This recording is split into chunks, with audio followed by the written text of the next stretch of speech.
So for this movement, we're going to be doing wrist flexion and extension. You have them put their hand along their ulnar border with the ulnar side down towards the table with the radial side up.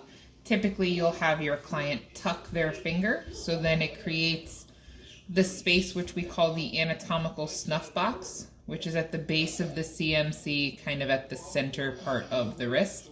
That is going to be where our axis is going to go for both movements.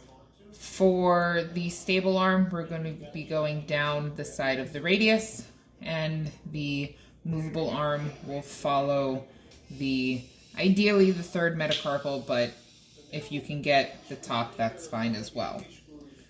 So again, the axis is going to go here.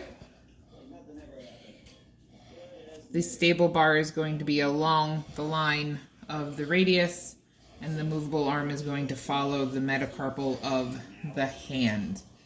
For wrist flexion, the norm is 0 to 75 degrees to 80 degrees. So she is going to go into wrist flexion, which is bringing her hand towards her at her wrist, moving the goniometer to that metacarpal.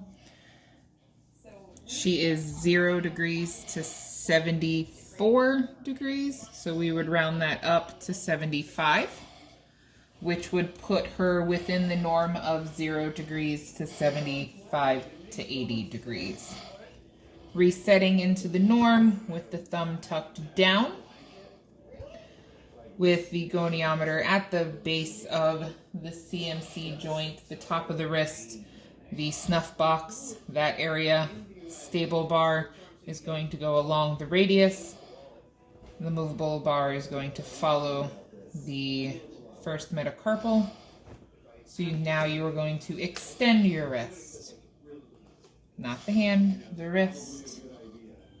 We're going to follow, make sure our axis is where it is.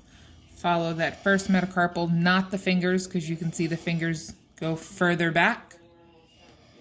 The norm for this is 0 to 70 degrees. She is at 0 to 46 degrees. We'll round down to 45. Passively, I can move her a little bit further, but that is actively all she has. So we would document that as 0 to 50 degrees.